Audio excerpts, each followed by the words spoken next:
Hey everybody, welcome into another edition of the Windy City Breakdown podcast. Tony Andracki, joined by Andy Martínez and Kyle Millinowisch, and this is my favorite podcast of the year, guys. I love this one every year that we have done it. When we talked about it at Marquee, it's the bold prediction podcast, but more than that, we're going to talk about some of our biggest surprises of the season that we anticipate, some of our biggest question marks going into the Cubs 2026 season, and a lot more. We're going to talk about MLB bold predictions, all that kind of stuff. So before we dive into it, though, I'm curious from each of you, what are you most looking forward to talking about of these topics? Andy, I'll start with you. My favorite is to talk about like the topics that are like kind of tough. So whether it's like under the radar or breakout player, because we've talked about it with our guests, we've talked about it like amongst ourselves.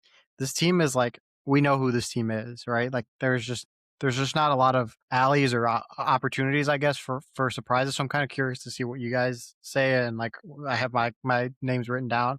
I'm curious to see like how that kind of plays out. Kyle, what are you? Most excited to talk about bold predictions and then look at them in 6 months and just rip on you guys. It's been my favorite part of this podcast for the last 5 years is looking at what you guys said in March and then going back in October and being like, you guys are absolute morons.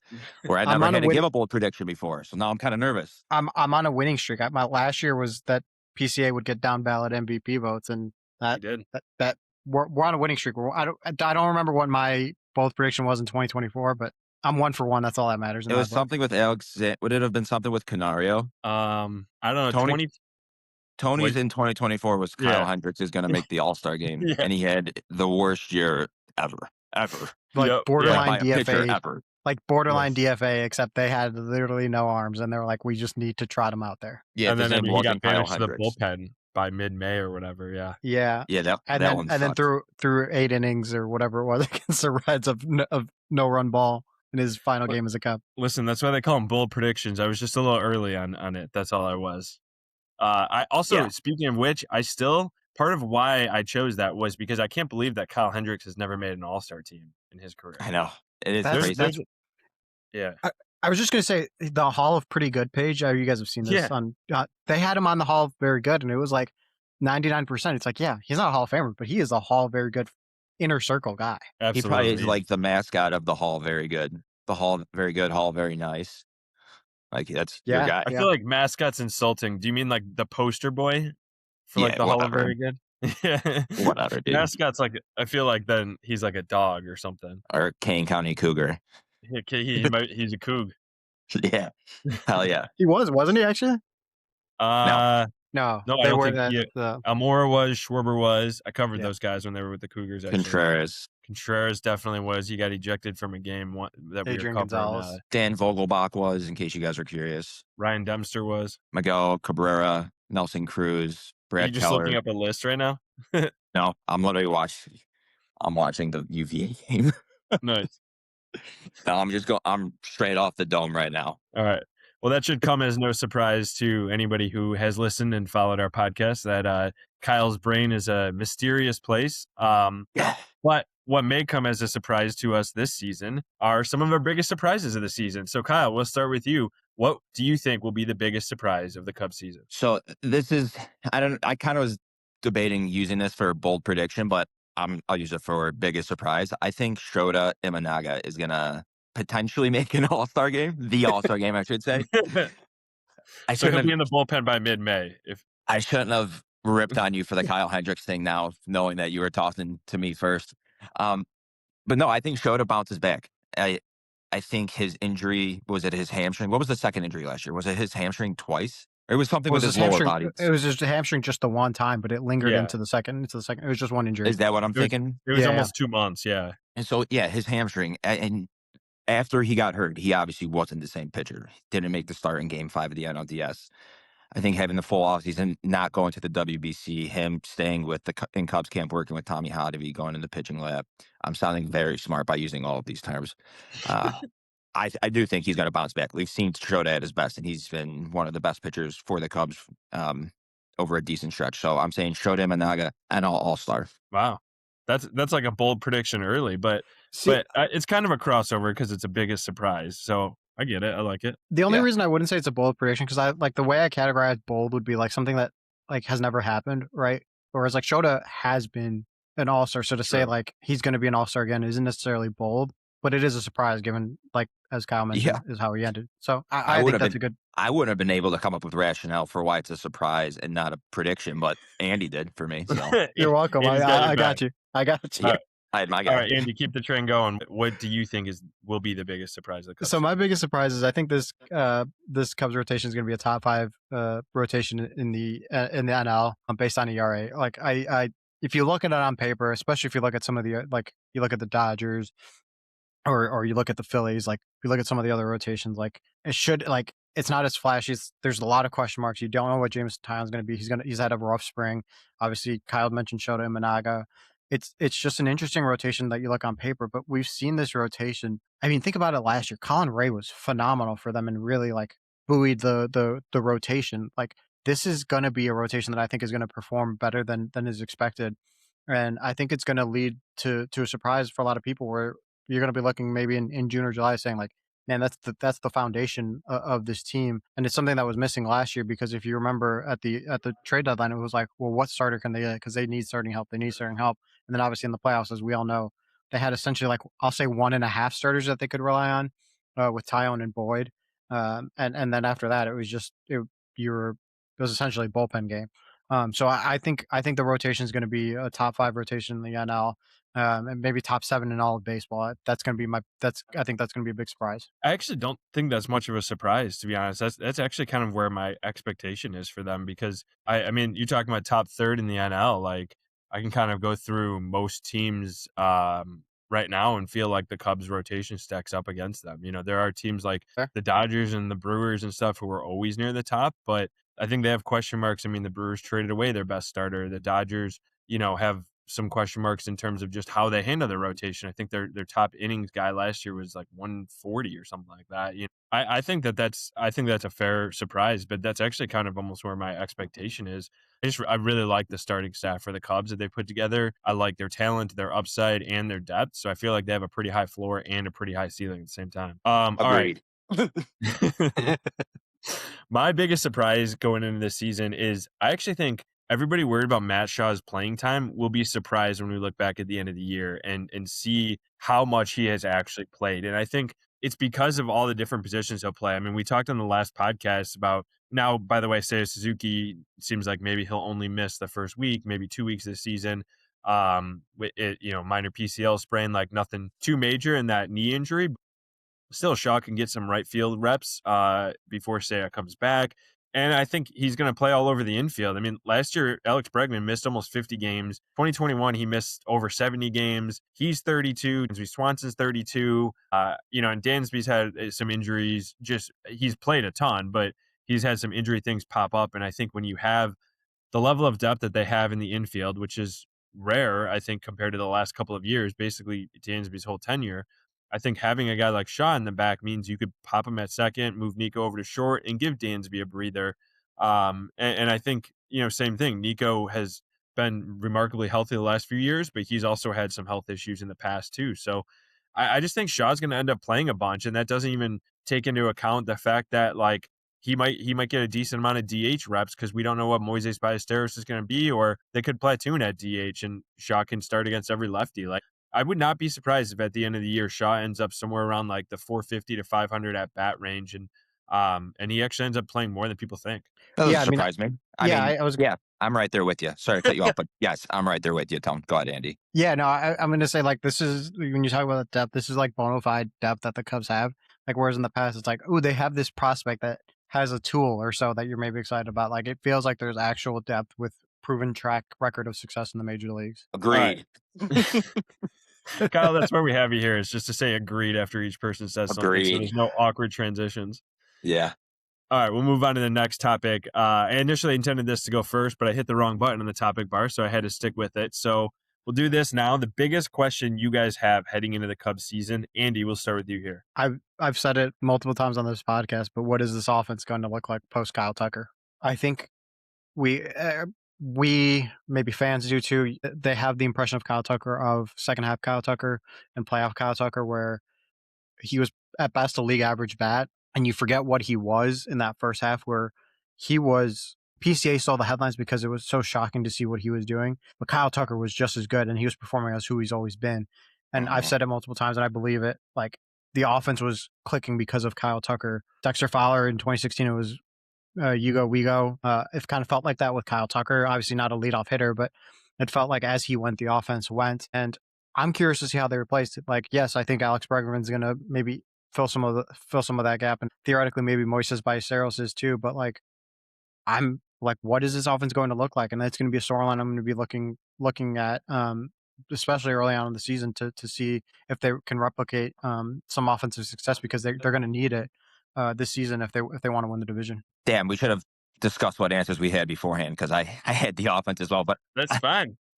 I'll take a step further with that, is more so PCA, right? Because we saw what PCA did with a healthy Kyle Tucker in the first half. I believe it was 25 home runs. I don't know how many RBIs, but the OPS was above 800. In the second half, obviously, Kyle Tucker struggled, which, I mean, what is it, the chicken or the egg that came first with that? I don't even know if that's the right idiom. It is. Idiom? Idiom. Idiom. You were doing so good till you said idiom, but you nailed it. Yeah. But yeah, in the second half, he struggled. I'm an idiot. What PCA are we going to see? Damn it. You know what? That's enough of you, Andy. It's enough of you. I'm sorry. I'm good. I like that those who are consuming this podcast in whatever form are getting exposed to the Kyle that we've known and grown to love over the last few years. So have at it, Kyle. Keep publicly saying your idiom's wrong. You were about to say idiotism. I almost did. You're right. I'm going to drag you down to my level. Keep going on PCA. Yeah, that's all. I don't even know where I was going with it. Hopefully PCA's good. Seriously, it's without Kyle Tucker, it's the whole offense. And now it's I thought at first, so you said it was a PCL strain. I thought he had a lower body fracture, maybe a midsection fracture. He did not. No, that's a rumor you're trying to spread. That was an online rumor. Oh, gotcha. Yeah. I just wanted to wanted to clarify that. I don't know how much time Say is actually going to miss, but even if it's a couple weeks at the beginning of the season, cold weather. I know I harped on it last pod, but it'll be interesting to see what this offense and specifically PCA does. Yeah, I had that sort of as one of my questions. The PCA thing is because I think there's just such a wide range of outcomes that could happen with him. I mean, like, he's a guy who went 30-30 last year, but there was serious questions the last 2 months of the season whether he would even make that 30 homer threshold to get there. And I think there's also, the Kyle, how much I love the pace tweets. How often through the first 3 months of the season was I tweeting out a PCA pace, and it was like 140 RBI, 42 homers, 140 runs scored, 67 stolen bases, whatever it was. It was like an incredible season that he was on pace for, and he really ran into a wall. What if he doesn't do that this year? What if he is, like a 40-40 guy with 120 runs, 120 RBI, and hits 260? Like, that's possible. It's also possible that he shows more like what he did in the second half than what he did in the first half. I think that's probably the number one question overall going into this season is, what is PCA? What version of PCA will we see? To me, I think it is who will Justin Steele be when he comes back? And when does he come back? And I think it goes back to the point that Andy made about the rotation.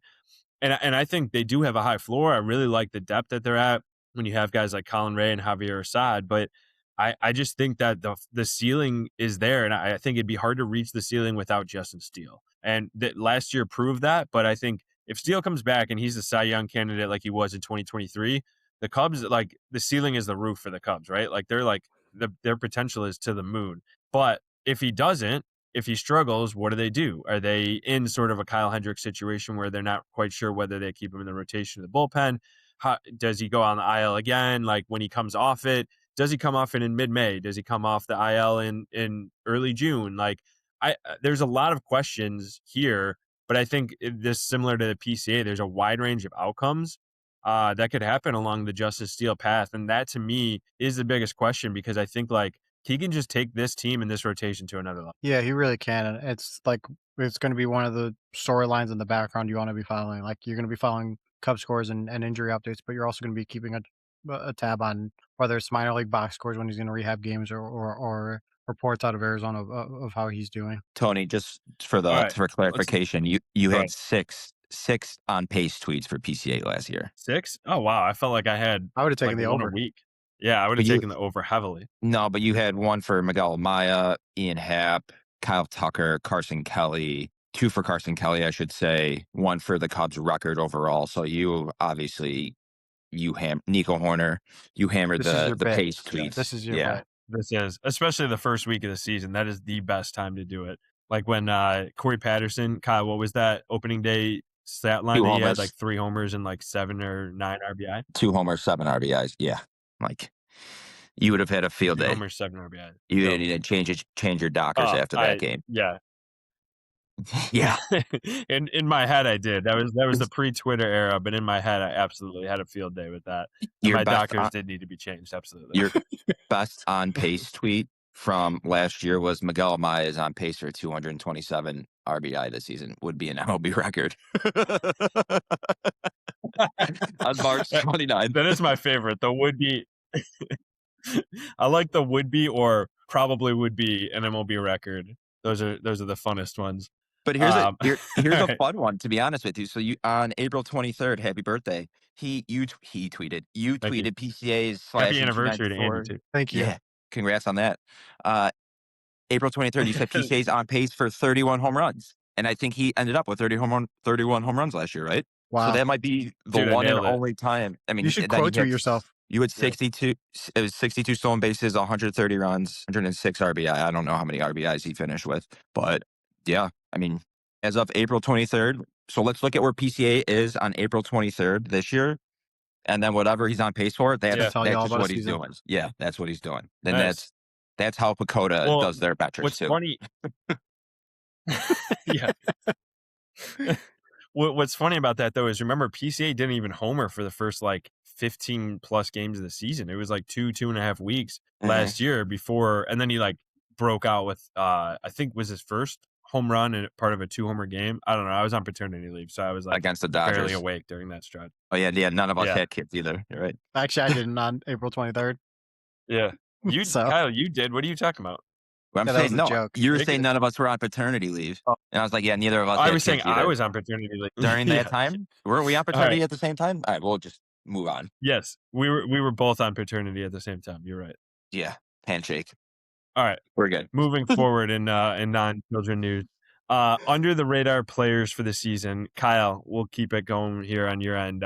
Under the radar Cubs players you think for this year? Yeah, so this isn't really under the radar, and I know that's kind of defeats the purpose, but and I feel like all of my answers relate back to bold predictions, but I'm gonna say this is under the radar. That's fine. So just stick with me, but and I guess I have two if you don't accept my first one. Daniel Palencia, I like and I know that's for not all of this. And that's not like, I know he just closed out the WBC, but I think he's going to be a legit 40 save guy as a closer. Like that's where the bold prediction comes in. Like, I think, and the under the radar part is just how valuable he's going to be to the back end of the bullpen. Last year, it started with Ryan Presley. Then, look in the postseason, we had Brad Keller saving games. Andrew Kittredge saved a couple, or one, I should say. And Palencia was in that kind of like rover role, right? He was in some games in the 5th inning, 6th inning, right? And just if in a big spot, would come in, get the guys out. I think this year he's going to solidify that closer spot for the Cubs. And I think it's going to be a very valuable piece for the back end of the bullpen. My bold prediction for that is 40 plus saves. But if you don't accept that as a under the radar player, Ben Brown, no explanation. I think, all right, first off on Ben Brown, I have a little bit more on him that I actually wrote, does Ben Brown count? So like, I was thinking that too. I think that I feel like he is under the radar, and at the same time he isn't. I've seen a lot of fans talk about it, ask questions about it, and I think he's reasonably a guy who is simultaneously on the radar and off it at the same time. And he could make a major impact. I wonder still if he's even going to be on the opening day roster. I'm thinking probably not at this point. Maybe by the time you listen to this, we find out for sure one way or another. But Kyle, I think that's really interesting on Palencia because I do think that actually is an under the radar thought or prediction. When was the last time the Cubs had a wire-to-wire closer? Like 2023, they had Adbert, right? And he did a great job, but like wasn't wire-to-wire. That definitely wasn't wire-to-wire because he got hurt to end the year, but he wasn't even the surefire closer to start the season. Wade Davis. 24, Wade Davis in 17. Yeah, I did quick research in my brain. Very possible because, Kimbrel obviously in 21 is what point back to is like the Tapera, Chafin, But he got Kimbrel traded. aspect, but like that was, then he got traded. They had good bullpen stretches during some of this time, but last year, I mean, it was Ryan Presley and Porter Hodge kind of mixing, and then Mhm. Yeah, I mean, obviously it's ending crazy. with I don't even Valencia, remember but who was closing games. Kittredge? Like Kittredge was yeah, it closing some was games Presley first and, when and Porter Hodge. yeah, pretty much. So that's why I'm Yeah, saying I think Kittredge was the Valencia highest leverage guy. yeah, Yeah, exactly. Yeah, I think that no, works. I think that's fair. I like that a lot, Kyle. Andy, under Uh, the radar guys for you? so my under the radar guy kind of goes in with Kyle is Phil Maton. And Nice. I think like you mentioned it with the Ben Brown thing. Like, I don't think there's too many like quote unquote under the radar players. So I think like you kind of go to the bullpen and some of the guys that they brought in. I remember when they signed the Phil Maton back. Let me backtrack. You mentioned Kittredge when they traded away Kittredge. I was very surprised because I thought that $9 million option was a surefire thing to pick up because of Yeah. how nasty he was. And if you look at his Baseball Savant page, it was like all red, which if you don't know Baseball Savant, that means really, really good. And then they get You Phil put the Maton. red in Kittredge. I'm That gonna was act like I didn't hear terrible. that. Phil Maton is his Baseball Savant page is all red too. And they got him on a 2-year deal, a little bit better AAV. I think he's going to be a very solid piece. I think if you would have had Kittredge in the bullpen the whole year, the bullpen would have been in a better place. Going back to like what Kyle mentioned in April and May, how like they were trying to figure it out with Presley and Porter Hodge and whoever might be able to close until Presley finally took over in mid-May or late May. So I think Phil Maton's going to be a clutch guy because like the thing about you got to remember in the regular season, and I mean we all know this, but sometimes I think as fans you can forget this. Like Palencia is not going to be saving every single day, right? So if there's 3 games in a row where there's save opportunities, maybe he gets 2, right? Or maybe he gets one day off and then the next one. Like he's not. You have to have other leverage guys that you can rely on. I think Phil Maton's going to quickly go into that circle of trust. Yeah, and I think the Palencia thing too is like part of why it's under the radar from what Kyle's saying is because Counsell typically has not done that. Like throughout his career managing, obviously he's had Josh Hader and Devin Williams. So like of course there's that aspect, right? But like he will often just utilize the most important relief arm, their relief ace, whenever they needed the most. And we saw that in the playoffs. I mean, Palencia was arguably their best reliever, and maybe Keller and Kittredge were close, but like Palencia was being used as that, like, I forget the term you used to always say, Andy, was like the like fireman in like the 5th Yeah, inning or something like that, and yeah. like, so I think that there's also a possibility that Palencia may delve into that role and somebody else gets the 9th,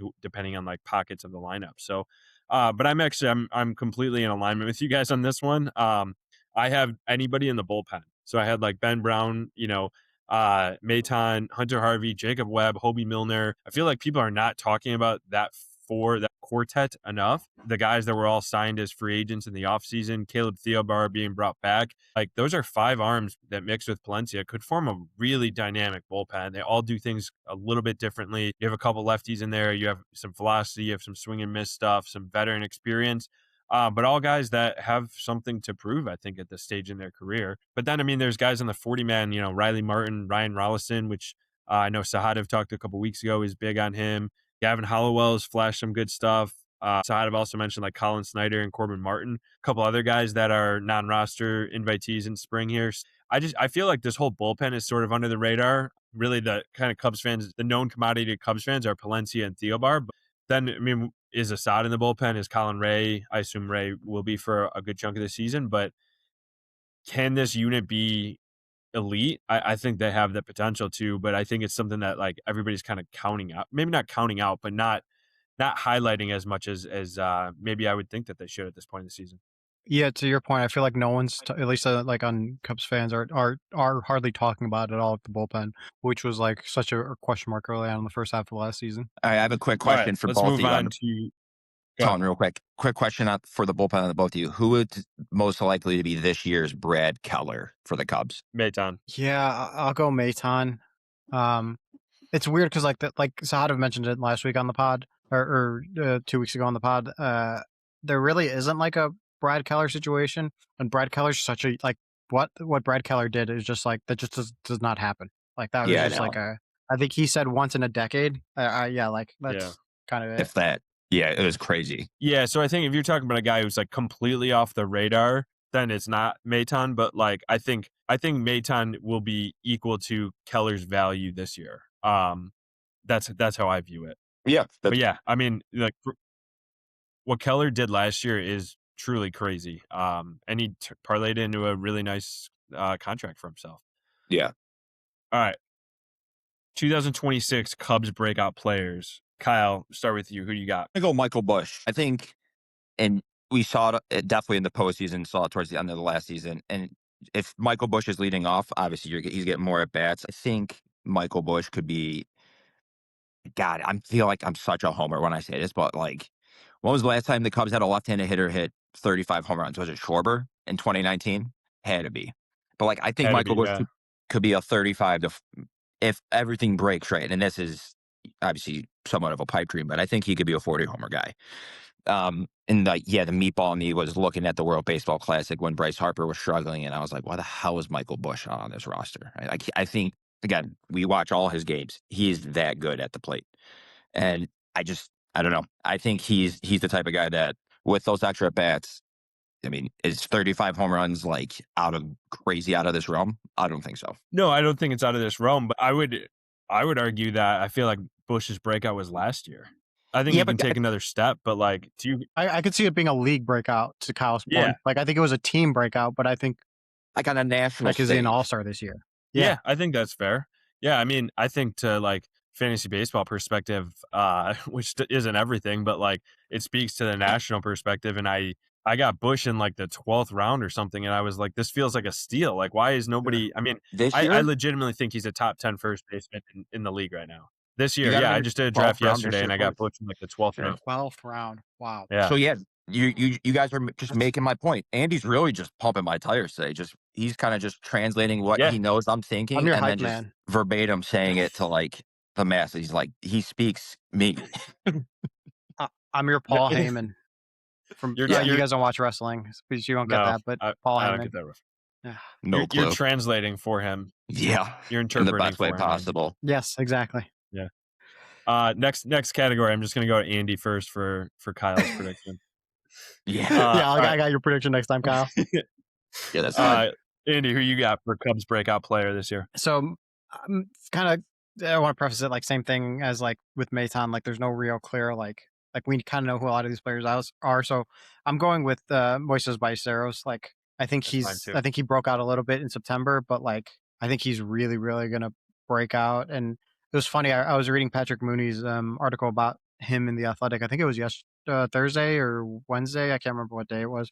But it was essentially like Craig Counsell called all the hitting coaches over and was like, "Hey, don't mess with him. Like he's got it figured out, right? Like, and he didn't like actually mean like don't mess with him, but like I think in this day and age of baseball where there's so much data, there's so much information, and I remember like I vividly remember this conversation with Christopher Morel when he was DHing and him telling me about like when he would strike out, he was like, "All right, let me go back to the iPad and let me look at the video, let me look at where my hands are placed, let me look at." Oh, look, my shoulder dipped down a little bit in that swing. Like, I got to make sure I'm doing that. And then you're analyzing it and over analyzing every single swing where like just the nature of baseball, like you're not going to have a perfect swing every single time. And I think the crux of that message was like, hey, Ballesteros is a pretty darn good hitter as is. Like, don't overfeed him with information or data, or don't try to tinker with something when something's going wrong when it eventually does. Like, just let him be himself, because he's gotten to this point where he's a 21, 22-year-old kid in the major leagues with the potential to be like an everyday DH and with high expectations from his offensive potential because of what he's done throughout the minor leagues. I agree on every point. I think Ballesteros is represents the guy with the most to gain this year in terms of his national reputation, but I think even on the team, I mean, I could see an absolute breakout season for him. Similar to what I talked about sort of with like Steele and PCA, was like there's a wide range of outcomes that could happen here, but I feel very confident about Ballesteros, and I could see a breakout. I feel truly like a breakout season is coming. I don't know what that looks like though. Like, is that a high average guy, high on base, decent slug, or is it a 25 to 30 homer guy? Like, I don't know. And I think that's kind of what's interesting and exciting about it. I'm gonna save some bold predictions till the end, but moving on to the next category, who do you guys have as Cubs MVPs for the season? Kyle, we'll start with you here, or Andy can interpret if need be. Am I interpreting, Kyle? You want me to interpret? Yeah, you can interpret. Go ahead. I'm So saying I Michael Busch. go ahead. Now give my reasons. I knew it. So because of what you mentioned, like I think if he's a 40 home run guy, if he's the guy, if we look at the end of the season and when the Cubs offense isn't too much of a drop off from 2025, I think the reason that is the case is because of two people, and I think that would be Michael Busch and Ballesteros. I think Ballesteros takes a big step, and I think Michael Busch really ascends to be like clear, like far and away the Cubs' best hitter. And I don't think he was the best hitter last year on the team, but I think this year at the end of the season, we're going to be looking at it and saying like he was the best hitter on the team, and he was maybe a Gold Glove finalist. I think he's just that underrated. And you mentioned it earlier too, Kyle. I forgot to say it too. Like when I was looking at Team USA's first baseman, I'm like, dude, why isn't like Michael Busch is just as good as these guys? Like he is, like he should be on this roster. Yeah, thank you. And that's my answer right there. This whole podcast thing's pretty easy when you don't have to talk. Andy, was Busch your answer too? That was my answer. Yeah. Okay. I mean, that was my reasoning, but I assumed a lot of it was Kyle's too. Yeah. Kyle, 100%. anything to add to your reasoning that came through Andy's mouth? No, he's handsome. Besides that, no, I got nothing else. Thank you. The one thing, really, the one thing that I think bodes well in his favor, or could bode well in his favor, and Andy brought it up a couple episodes ago, and I don't know, I think it might have been Juan Pierre you brought up the example of, but it was Juan Pierre like in 03 or 06, how many more at-bats he had as a leadoff hitter compared to Ramos Ramirez in the 3 or 4 spot. It was like 100 at-bats, something like that. Think, if Michael Busch is leading off the entire season, and we're just use this, I don't know, what word am I looking for here? Line. What word am I looking for? I have no idea. I have no idea. God damn it. We're using this example? I don't know. Yeah, sure. I feel like I was looking for a different word, but use this as an example. He plays every game. He's going to have at least 100 more at bats than he would if he was hitting in the 5 or 6 spot, right? Well, I mean, I don't know how many more home runs that is, but right, like he's obviously it's going to boost the numbers. And I think his defense is very underrated. It doesn't get appreciated enough. So yeah, overall, I just think Michael Busch is PCA was like it could be the easy answer, but I think Michael Busch is definitely the MVP. I like that. I think that's totally fair, especially if he does play more against lefties and is, in the leadoff spot all year. My answer is Nico Hoerner, and I feel like I come back to this a lot. And, you guys are, I'm sure, not surprised having worked with me and talked Cubs so much with me, but I just feel like he does so many things like on such a broad level that helped the Cubs win. And I mean, I think I was actually even a little surprised because I thought I was one of the kind of bigger Nico stands out there. But he got some NL MVP votes last year, like down ballot, 9th, 10th place, but like he got a few of those. And I think that's totally fair because his WAR is always really high.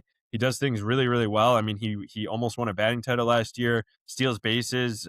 He doesn't hit homers, right? But like plays amazing defense, can play shortstop if Dansby's out for a while, can hit at the top of the order if need be, hits with runners in scoring position. Like I could actually see, I kind of judged it similar to like if you just look at who is the highest chance of leading the Cubs in WAR this year and being truly the most valuable player. I think Nico has a really, really strong chance at that. I mean, I think PCA probably will end up leading in WAR, but I would not be surprised if Nico is right there with him or even tops him if he ends up having a really good season. Andy's the only one on this podcast that hates Nico Hoerner. I do not hate Nico Hoerner. I'm with you. No, I think my thing is just like, is 2025 Nico the peak of what Nico Hoerner is, or is there another level to his game? Because if there is, like that's insane, and then I would have a hard time seeing the Cubs walking away from him because this is his contract year. I think that's just like the ultimate question with Nico Hoerner is like, was 2025 like the best year of his career? Or is that just kind of him just scratching the surface of who he's going to be for the rest of his career? Yeah, I think that's a great point, Andy, is like, I kind of keep forgetting that he and Hap and Seiya and some of these guys are like, this is their lame duck season, so to speak, right? Like, and what do you do with them? I have a hard time imagining Nico specifically on another team because of all the things that he does well for the Cubs and helps them out. I think if you would have asked me a year and a half ago, I would have been like, yeah, like I just given like where Shaw was, they still had Cam Smith at this time, or yeah, like they still had Cam. If I'm saying a year and a half ago, like they still had Cam Smith, like they had internal options where it's like, maybe Nico Hoerner is the way you kind of fix some holes. The more and more he stays, the more and more like he's around, like the harder time I have seeing him leave. But until there's an extension done, then the reverse comes into play, right? Where it's like, well, they haven't got an extension done yet. Like it doesn't look like he's going to come back, type of thing. Yeah, for sure. All right, Cubs. Let's move on to Cubs Cy Young picks this year. Andy, we'll start with you right here for your own pick, not Kyle's pick this time. So my own pick is Cade Horton. I mean, I think it's an easy one, but I think he's going to be the only question I have with going with him, and the only reason I hesitated not to pick him is just because how does he do in a full season of Major League Baseball, coming off of a career high in innings, coming off of a career workload, or career high in workload? Like those are all real things that they're going to have to try and control and try and figure out. I think Cade Horton's the easiest answer because I think his ceiling is to where he's one of the better pitchers in baseball, not just like a really good starter for a good team. Like I think he could be a really, really darn good starter in this league if it all clicks and if he's healthy. So that's kind of why I'm going with him. But I think it would have been fun to pick someone like Colin Ray. I just don't know if they're going to, because of their depth, I don't know if they're going to be in the situation like they were last year where Colin Ray is an argument to be a Cy Young for this team. Well, I probably should have prefaced. I initially thought about prefacing it and saying, is it Cade Horton across the board? Kyle, is your pick Cade Horton? Because mine is as well. Yeah, Andy's my mouthpiece. Definitely Cade Horton. But were you actually thinking Cade Horton? Yeah, I have his second half stats. Yeah, that was going to be my argument. Good. That he's got a 103 ERA in the second half in 12 games. He was just unbelievable. The whip was 0.78, 61 innings, 54 strikeouts, only 15 walks. I mean, maybe that's a little high on the walk number, but still, I mean, the other night where they played the Guardians, I think he went 5 innings, had 10 strikeouts. Yeah, I mean, the stuff is there, and it's, to Andy's point, the workload last year was a career high. Can he stay healthy? I think that's probably the most obvious choice for all of us because maybe it's right in front of our faces, right? Like, if he's good, the Cubs can go far. If he's not, we saw what happened in the postseason where they're stringing bullpen games together. Yeah, he's my pick too. I'm curious before I kind of get into my rationale. Who would you guys consider to be the Cubs Cy Young last year? Because I think there's a good case to be made for Horton or Matthew Boyd. See, so I guess if you're going like actual Cy Young, then yeah, I would probably go Matthew Boyd just because he did it over the long run.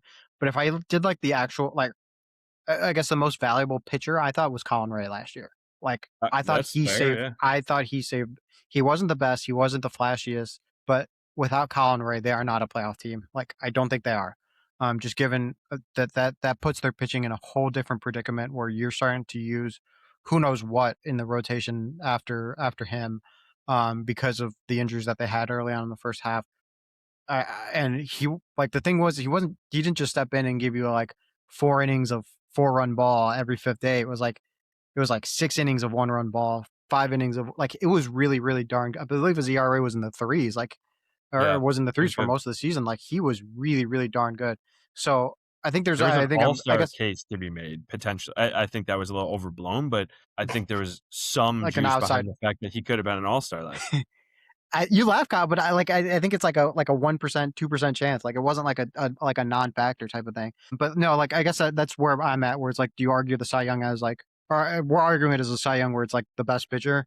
But I think if you look at it as like most valuable, which I think is also just as fun to argue, I think I would go with Colin Ray. Yeah, I think that's actually, you've convinced me, Andy. When we do this in future seasons, we're going to change this to the most valuable pitcher instead of the Cy Young, because I think that is a different argument. And the Cy Young this year, I think, is clear that it's Cade Horton. I think he's their best pitcher with the most upside.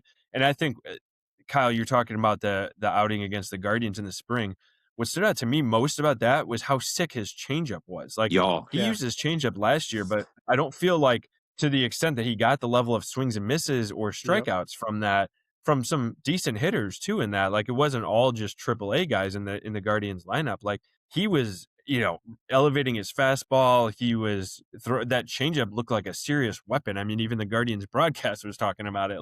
I thought that was really impressive. And like, that underscores to me why Cade Horton is the Cubs Cy Young.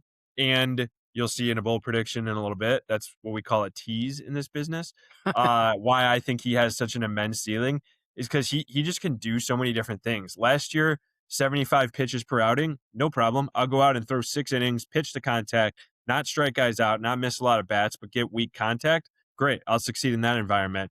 Okay, I have 5 innings kind of no matter what, and I have to miss bats in this situation. He's going to go out and miss bats and rack up high strikeout totals. Like, my fastball is doing great. My breaking ball is great. Now I'm going to add a changeup that at least for one game looked elite and dynamic. Like, great, no problem. Like he's shown this ability to like adapt to very different things and carry forward. And I feel like he is on the verge of just absolutely taking off. Again, like you'll see in my bold prediction in a few minutes. I vividly remember just being in the visitors clubhouse in Houston after the first game against the Astros where he just got shelled, right? Like the Astros teed off on him. Cam Smith had a home run off of him. Like it was just a bad outing. And I remember I remember him standing there and answering post-game press conference and saying like, I'm going to be better from this. I'm like, I got my ass handed to me. I'm going to be bad. I'm going to be better. I'm going to be better. And so many times, Tony, you've heard that saying from young players or players all the time where it's like, yeah, like whatever. Like, sure, you say that.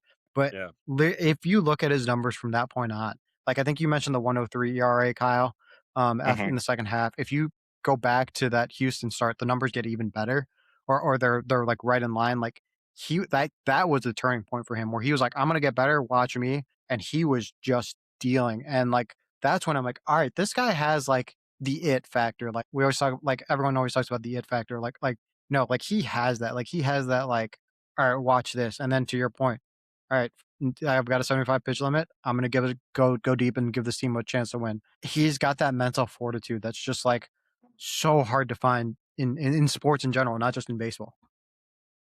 Yeah, I think that's like this. Did you say like the it factor? Yeah. Right. He gets it, and it's something that you can't define or you can't teach. And maybe he'll run into some more speed bumps, besides health or whatever, and we'll see struggles at points. I'm not saying he's going to have an easy road from here. I'm just saying that like he'll be able to adjust from it. Yeah, better. and I have the utmost like faith and confidence that he has a fantastic career ahead of him, and that 2026 is going to be a big season for him. To that point, real quick, Andy, you mentioned that Houston start. He made 14 starts after that. Only twice did he give up 2 earned runs or more. That's just crazy. Like, that's insane. Yeah, like that's just like banana stats. Yeah. All right. Moving on, a couple more topics here before we get to the long-awaited bold predictions. Series on the schedule to circle. Andy, we'll start with you here. What are you circling on the Cubs 2026 schedule? First of all, Kyle, if you and I picked the same series, that's just like really weird.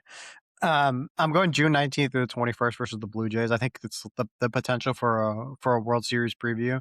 Obviously, like we've talked about, like the Cubs potentially being a World Series team, and if they're going to get to the World Series, they're going to play a team like the Blue Jays, who I think are like they don't have the hardware to go along with the Dodgers but they're spending just as much. They're trying just as hard to win a title, and they're clearly one of the best teams in the AL, if not the best team in the AL. And I think it's going to be interesting to see how they match up. I believe last year they played them in Toronto and lost 2 of 3 against them, or maybe they got swept. It was not a great series for the Cubs. I remember that. That was the one where Kyle Tucker threw the helmet into the dugout and was frustrated. It's going to be interesting to see how they match up against what was a really good team. It could potentially be a World Series preview if all things go well for both teams. I like it. Yeah, that was wasn't it the Toronto series that Cade Horton was pitching, and I think Amaya got hurt in the same game. Is that right? Mm-hmm. You are correct. Yeah. I know Amaya got hurt. I wasn't remember if it was the same game. Same game, yeah. That was when Horton's scoreless streak ended, was against the Blue Jays, right? Yeah, in the 5th inning. Yeah, that sucked. Nice. All right, Kyle, what series are you circling? I have 2, actually. Not the same as Andy's, but I was thinking along the same lines, which is very funny. I was thinking NLCS and World Series preview, and the series are from July. They're back-to-back series at Wrigley. It's the Yankees and the Dodgers. I think the Yankees, for one, whenever the Yankees come to Wrigley Field, to me, it's just a spectacle of sorts. And I know that's more just my brain being sick and twisted, but I love when the Yankees are in town. But for the Dodgers, I think it'll be interesting to see the reception that Kyle Tucker gets. I mean, he'll probably get booed. I don't think he should get booed, to be honest with you. But it'll just be interesting overall to see if he's healthy, if he's even playing. The reception that he gets, and also it's a measuring stick, right? The Dodgers are, the class of the league. It'll be good to see where the Cubs are later in the season and how they stack up against a team that hopefully, if everything goes right, they'd meet in the playoffs. Yeah, Kyle, I actually have measuring stick written down as well for my series. So the first one that's not really measuring stick, but I just think along the exact same lines. You and I were on the same page on. So I think Cubs going to Boston to end the season, whatever the dates are exactly in September, is like a fan's dream. And for the exact same reason, Yankees coming to Wrigley, Cubs going to Fenway is awesome. And to end the season that way is such a cool dynamic that I know I'm going to be like totally locked into that, regardless of whether their playoff spots locked up or whether the Cubs need to win every game or the Red Sox do or whatever. But I think sort of the measuring stick end is the Cubs have a 4-game series against Philadelphia, April 20th through 23rd. Happy birthday, me. Happy anniversary, Andy. But we are going to see a lot about what the Cubs are made of early in the season, at least during that stretch. They play the Phillies in Philadelphia the week before. It'll be super weird to be done with the Phillies by April 23rd. But like, will Zach Wheeler be back by that point? I don't think we know at this point. So, I mean, you're talking about a Cy Young candidate, a routine, a regular Cy Young candidate, whether he'll be there or not. So if not, the Cubs maybe sort of luck out by playing the Phillies early. But it would just kind of show where the Cubs are in the early season. And for whatever reason, I feel like the Cubs always have a pretty hard schedule in April, late April, early May. I mean, yeah, you have Washington and the Angels to start the season, but then you have go to Cleveland, Tampa Bay, come back, Pittsburgh, whatever. You go to Philadelphia, you come back, your homestand in this stretch. You have Mets at home, Phillies at home for a 4-game series, and then you go right to LA and then San Diego right after that. You got 4 straight like bona fide NL contenders that you have to face off against in 4 straight series. And this Philly series is right smack in the middle of it. Plus 4-game series, I think, are always really interesting too. So that's what I'm looking at. I just think that's gonna tell us a lot about the 2026 Cubs is in that week and a half stretch. The Boston series will be fun too for Bregman's return to Boston. Yeah, he'll get booed, I imagine. I think so. All right, last thing before we get to our bold predictions, minor leaguers to keep an eye on. Kyle, we'll start with you here. Guys, these are minor leaguers that we think will impact the 2026 Cubs, but the caveat is guys who have not yet made their major league debut. So not guys like Moises Ballesteros or Kevin or anybody else. Yeah, exactly. Kyle, go ahead. I think so. I have 2, and I know I'm probably going to take the ones that you guys are. So no, I'll do one. I'll do my second one. Hopefully, one of you guys will take my first one. I think James Triantos. He was a 2nd-round pick, I believe, in 2021. Not to say he's a knockoff of Nico Hoerner, but he reminds me a lot of Nico Hoerner with his bat-to-ball skills. Now I'm going to sound like a scout. When I was at spring training and he played in, I think, 4 games that I saw. This guy squares everything up. He doesn't have the most power, but even in the box, like he looks a lot like Nico Hoerner to me. So I think obviously there's a lot of depth with Shaw, not even being like an everyday infielder, but at the same time, like I think James Triantos could be a guy that comes up if people get hurt or if he just forces the issue in AAA. I like him a lot, so I'm going to say James Triantos. I think the second guy you were thinking about is one of the guys I was thinking about too, and he's probably the obvious one. So I'll leave him for Tony. So I'm going to go with Jonathan Long. And I remember that's actually mine too. So I need to hear what the obvious one is, but go ahead with Long. Okay.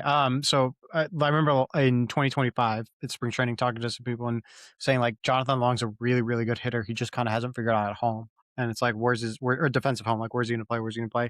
Kind of seems like he's found a home or a position in first base. And we've talked about it with various guests about like who's the backup first baseman or who's the right-handed hitting option at first base. I wouldn't be shocked if like, especially in the second half of the season, Jonathan Long's coming up and getting some at bats or playing because of right-handed hitter. So like I think that's my pick because I think he could be a really, really darn good major league hitter, and maybe in a couple of years or maybe next year or the year after we're talking about him in the same category as Ballesteros and that kind of, or Matt Shaw in that kind of realm. I agree. I think he could be the right-handed complement to Ballesteros at DH at some point this year. Actually, like depending on health elsewhere on the roster on the diamond, and whether Matt Shaw is playing somewhere else or not. But yeah, I think, Long actually, I looked up his minor league numbers because I just thought he was better against lefties. He's actually crushed both-handed pitching pretty well throughout his career. He's a pretty even splits guy. He's actually slightly a little bit better against right-handed pitching, but he still performs well against lefties. But I mean, this is a guy who hit 305 with an 883 OPS and over 600 plate appearances for AAA last year. Hits the ball hard, 20 homers last year. Like, I think he is capable and probably going to be forcing the issue pretty soon if things go well for him at AAA to start the year, forcing the issue to be called up to the big leagues. But I'm curious that the obvious guy that you guys are both thinking, are you guys thinking Jackson Wiggins? Yeah, that's easy. Yeah. I think, Andy, I'll let you take this one in terms of why Wiggins might be the obvious guy. Yeah, I mean, I think Sahad mentioned it, and maybe Jordan and Megan had too, and I've recency biased with the Sahada podcast, but like, I think I think to think that he's going to be like Cade Horton is putting the bar too high, and it's unfair to him. But I think if he's coming in and pitching like really, really clutch innings or really, really clutch performances in the second half, I think that's going to be a success for the Cubs, because I think he's a really, really darn good pitcher that I think is going to be, whether it's in the bullpen or whether it's starting. I think he's going to be something that's going to help the Cubs in the second half when pitching is really, really needed. Kyle, anything to add on the Wiggins front, or you ready to move on to bold predictions? Bold predictions time, baby. Let's rip. All right, Kyle, we'll start with you. I know you've been giving your bold predictions throughout this whole podcast. It's got like But- 17. Yeah, that's fine. I have 4 here. True Cubs 2026 bold predictions.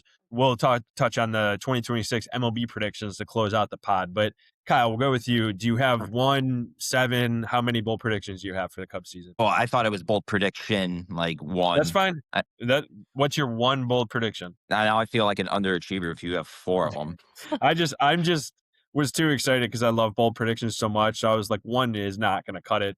And there's no one prediction that I feel like this is my flag in the ground, like dig my heels in, this is the hill I'm going to die on thing. I have a bunch of things that I feel like I like. So I kind of went the 4 range, but go ahead. I want to hear your 1. I'll die on this hill. I don't care. I think the All right. Cubs win the division by at least 8 games. I don't think Okay. it's Wow. Yeah. With the caveat there is that I don't think the Brewers are going to be bad, though. I think the Brewers, we talked about their win total. Damn it, I'm going into my other prediction now. But I don't think the Brewers, their win total is 84.5. I don't think it goes under. I think it goes over. I think the Cubs, it'll be, what would that be? So I think the Brewers will win around like 86 games. So I think the Cubs will win 94. That's my bold prediction. That's fair. Yeah, I don't think that's crazy. I don't think that's crazy bold, but I think it is and it isn't. My bold prediction, it's kind of 2, but they're both tied in. My bold prediction is by the second half, Ballesteros is going to be hitting in the top 4 of the Cubs lineup, and he will be a bona fide Rookie of the Year candidate. The second one maybe isn't as bold, right? Like, he's proven he can hit, and if he hits like he does, maybe Connor Griffin with the Pirates comes up and he's really, really darn good. Maybe he comes up and runs away with it. But I think Ballesteros is going to be a really, really darn good hitter. So this bold prediction is based on him being the top of his potential right away in his first full season in the major leagues. And I think that would be a top 4 hitter if you go Busch, and then you go either Bregman or Nico or whoever you want in the second spot, and then Ballesteros in the 3 spot, or maybe move him down if there's a lefty on the mound. That's where I'm kind of going on my bold prediction. I could see that. I mean, he spent like most of September hitting in the 3 spot. I feel like last year when Tucker was out, right? Mm-hmm. Yeah. Or 4th. Yeah. Yeah, right. I could see that for sure. And I think that's a really interesting point, Andy, on the Rookie of the Year. To me right now, I feel like the NL Rookie of the Year comes from the NL Central, because you got Connor Griffin, Pittsburgh, JJ Weatherholt in St. Louis, and then Ballesteros. Like, there's a realistic scenario that those guys go 1, 2, 3 in some combination in NL MVP or MVP in Rookie of the Year voting in 26. Yeah, and I'm looking it up right now. I can't remember if So the other thing, he'll be on the opening day roster. All things go well, and if he does win the Rookie of the Year, that's PPI incentive, right? Prospects promotion incentive for the Cubs. They get the extra first round pick if he wins Rookie of the Year. If they keep him up, if they call him up from opening day and then have him up in the big leagues for his whole first season. I mean, that'd be a win right there for sure. All right, my bold predictions, which I'm going to leave it up to you guys. So I have 1 I'll go at the end, Just rip all four. Just rip them all four? Yeah, go Oh, for it. yeah. I All love your bold predictions I because they're so funny. Zero explanation here, but I will take follow-up questions. All right. Bold prediction number 1. Nico Hoerner will set a new career high in home runs with 15 2026. Save your questions to the end. Okay. Bold prediction number 2. PCA puts up an 8 or 9 WAR season. F WAR, B WAR, I don't know. It doesn't really matter. He was roughly the same. This is T-War. Tone zone WAR. All right. Bold prediction number 3. Cade Horton finishes 3rd in the NL Cy Young voting behind Paul Skeens, who wins it, and Miami's Yuri Perez 2nd. I like him. That. Yeah. Number He's good. 4, we already saw how the NLCS will end, which I told you guys this, so maybe you guys have had an inkling of where I was going, but Daniel Palencia getting Shohei Ohtani out. We saw that in the World Baseball Classic March 14th to end that game to send Venezuela to the championship. That is how we will see the Cubs Palencia sending the Cubs to the World Series is by retiring Shohei Ohtani and beating the Dodgers to get to the World Series. So which ones do you guys want me to elaborate on, or what questions you guys have? Fire away. I think the last one's just not believable because I don't think Palencia would be saving an NLCS Game 7. I think he would be used as a fireman way before that. So that's why I'm going with that one being. But that's the hole that you have in it. Not that the Cubs would not beat the Dodgers or even retire Shohei Ohtani. It's that Palencia might not be on the mound in the 9th. But Kyle said he was going to be the closer all year, like wire to wire, and save 40 games. Then I think he's the guy in the mound in the 9th inning. Craig manages differently in October. That's true. Craigtober. Did you smoke before making these predictions? Optimism juice. I drank some of that. Smoke that optimism juice. Yeah. Well, so I told our former coworker at Marquee, Nick Steger, last year that my bold prediction was Nico Hoerner was going to hit 15 homers. That was wrong, clearly. But my rationale for it actually still applies this year, and actually even more so this year. So last year, what I kind of failed to take into account was just how coming off that like elbow surgery or forearm surgery, whatever, that like how that would impact Nico. And I think it did sap a little bit of his power last year. And I think that impacted that a bit, but he's always been kind of a streaky hitter in terms of home runs. He already has 2 this spring as we're recording this in his first 33 plate appearances. If you extrapolate that out to 600 plate appearances, he would be on pace for 36 homers. So I think it's very reasonable for him to come in at half that through the course of a big league season. Obviously I'm kidding. That's a small sample size, but I just think he's been trying for years to hit for more power without sacrificing what he does well. And I could just see it like clicking. I could just see, a scenario where that happens. And his career high is 10 from a couple years ago. I could just see him, kind of running into a hot stretch. And if he gets off to a little bit better start in the power department than he did last year, I think it's feasible. Yeah, I guess the way I could see it happening too is like if he's almost forgotten about in the lineup, I guess, right? Because like you think about like if PCA picks up where he left off in the first half of 2025, if Ballesteros is who he is, then like yes, you start creating the avenue where pitchers maybe start focusing in on those that top heavy part of the lineup, and you forget about Nico Hoerner. Maybe gets a little bit more pitches that he can drive, and the doubles become home runs, and the singles become doubles, et cetera, et cetera. So I think that maybe that is another path for finding more than 10 home runs for Nico Hoerner. I wanted to go bold. That's why these are bold predictions. It is very bold. I regular predictions. Right. Yeah. I'm not even necessarily saying it's likely to happen. I believe it could, but kind of going back to Nico as MVP, I probably just drinking too much of that Kool-Aid. But curious to see how it plays out. So your bold predictions are things that could Nico happen. does well. If everything breaks right, but there's like a less than 1% chance that actually it happens. Besides, at least the Nico won it, I think. Listen, Kyle, let's think on it. Let's think on this, Kyle, but I am prepared to make a bet with you.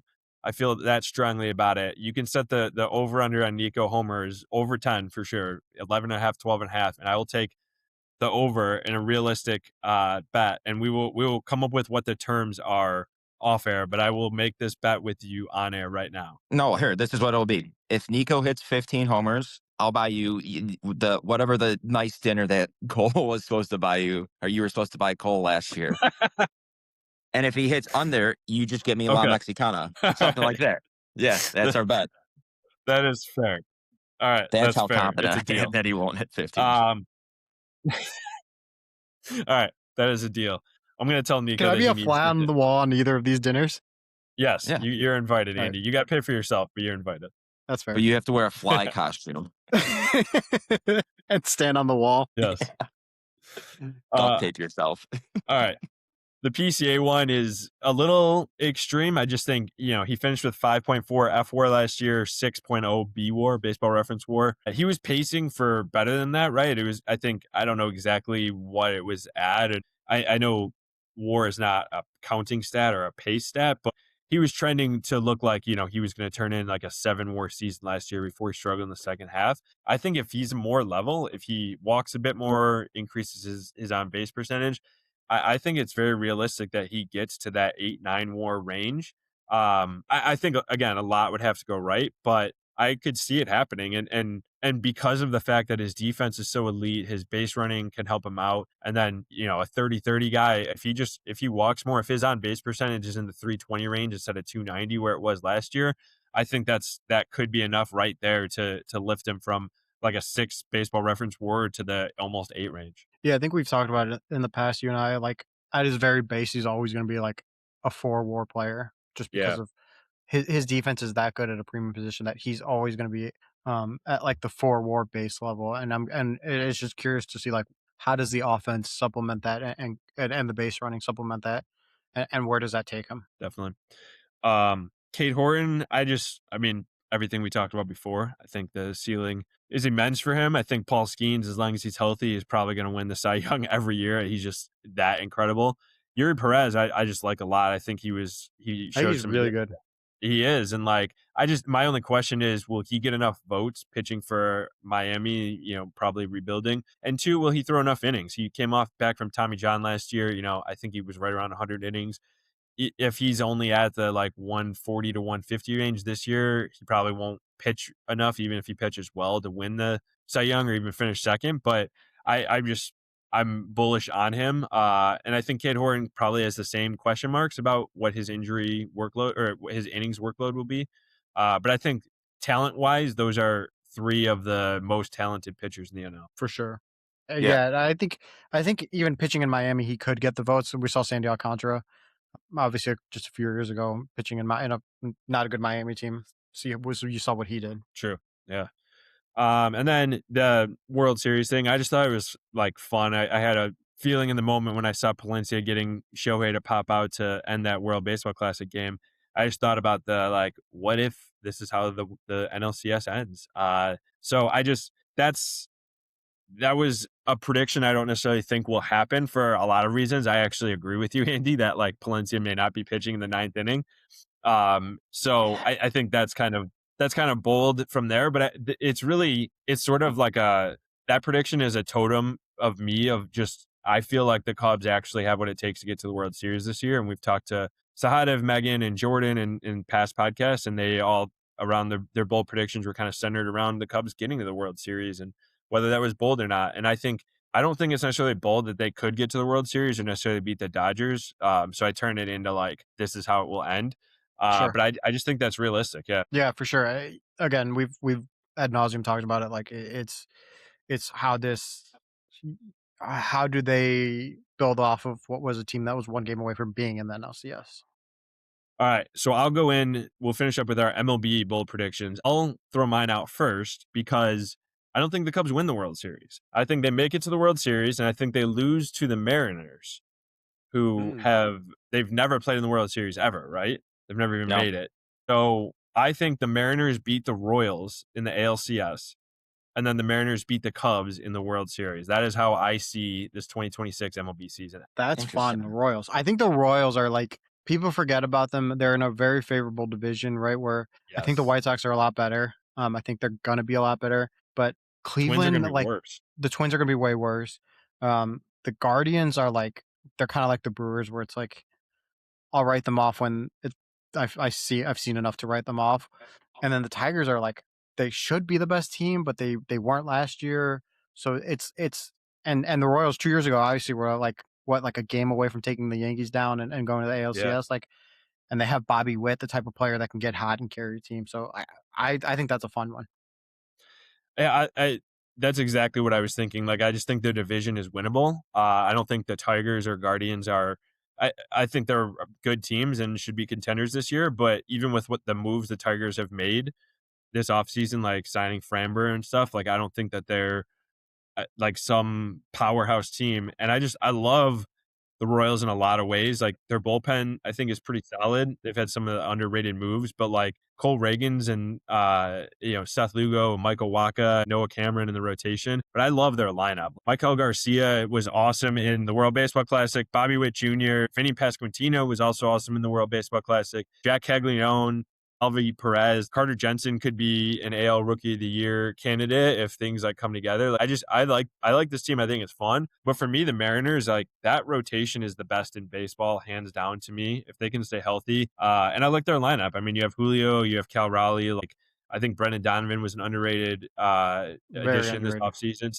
I like that moves, the moves that both teams have made and kind of to sustain their success. So I think that'd be fun. I don't know how likely it is, but I would have a lot of fun as a baseball fan watching a Mariners-Royals ALCS. Oh, yeah. All right, Kyle, what is your MLB bold prediction? So were we supposed to do like Andy, did you do who's going to win the World Series or like the I did not. ALCS No. matchups? Okay. It can be whatever. All right, good. I took it a different way. I think Mason Miller is going to win the NL Cy Young. Whoa. Yeah. Wow. He would be the first reliever since Eric Gagne in 2003. But listen to Mason Miller's stats. So since the beginning of August, or since what is this date here? August 6th. So his last 22 appearances, 24 innings, 50 strikeouts, 9 walks, 4 hits. That is absurd. Wow. He obviously didn't give up a hit in WBC. This guy, I think in his last 50, what did I see? It was the last 50 at bats or batters he's faced. They're over 50 with 39 strikeouts. Like this dude he is just on a different planet. We all saw the one strikeout that sticks out is a 104-mile-an-hour heater dotted to Carson Kelly, where it's like you legitimately you could have an oar out there and you wouldn't be able to touch it. Like he could like knock the fly off a dog's ass with his fastball. Like it's so fast. And he has pinpoint accuracy. And obviously we saw that slider in the WBC, and it might not have been a strike, but we saw how nasty it is. Like, I don't want to say down ballot or Cy Young votes. I think this dude might get like 45, 50 saves of an ERA under 1 and win the Cy Young. And if you're curious, it's like plus 15,000 right now on FanDuel. So I think I'm reading what does that that right. mean for the people who don't know betting? If you bet $100, you lose $100, and he wins, you would lose $100. You'd win 15,000. Yeah, if you put 100 down. Yeah, so I know it's very unlikely. So I'm taking this this is bold with a capital and bolded B. But Mason Miller, I know Cy Young. That's really bold, just because voters haven't trended favorably towards relievers. I mean, if it's going to be a case like that, that's the case. My bold prediction is the NL Central will send 3 teams to the playoffs, and a 4th team will be right in contention until the end for a wild card spot. So I think the Reds are much better. Obviously, this is the Hunter Green news where he's going to be out until I think July. I think it was. That kind of puts a little bit of a damper in it, but I still think the Reds are going to be better than they were even last year when they were a playoff team. I think the Brewers aren't going away, so I think they're a playoff team, and obviously I think the Cubs are the best team in the division, so they should win the division. I think the Pirates are a lot better. And part of the reason why I think that those 4 teams will be contending for playoff spots and 3 of them will make the playoffs is because I think the NL West will be beating up on each other a lot. Like I think the Dodgers and Padres and Giants are going to be, and the Diamondbacks are just going to be like stealing wins from each other. That the path to get to like 86, 87 wins where you get in the playoffs is going to be a little bit harder. I think that the same thing, there's a case to be made of the same thing in the NL East with the Phillies and the Mets and the Braves kind of stealing all the wins. So I think there's going to be a situation where those teams are stealing wins away from some of the other divisions.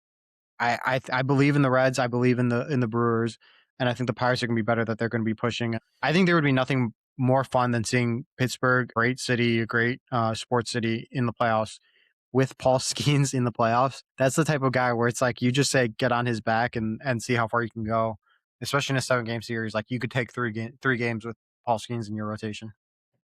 I love that. And I think Paul Skeens is kind of like the modern age Mike Trout, right? Where like, is this guy ever going to pitch in the playoffs? Like, is Mike Trout ever going to play in the playoffs? I mean, we know that Trout has But that was super early in his career, and I don't know if he'll ever get back there. And I feel like Doesn't look like baseball it. fans, yeah, and baseball fans have just been robbed of like the guy who was the game's best player for so long not being in the playoffs.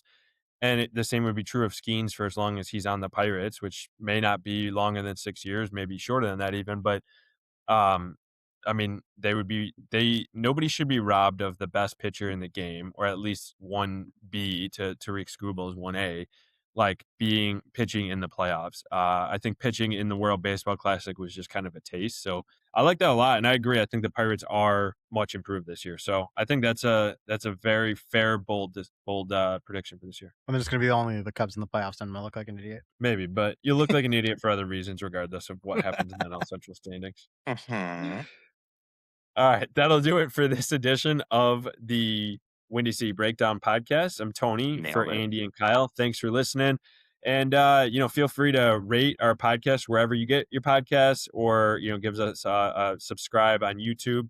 Feel free to go on YouTube in the comments and drop your bold predictions of your own. And if we have some of those that we like or find interesting, we'll talk about on the next podcast as well. So thanks as always for tuning in and listening, and we'll catch you guys next time.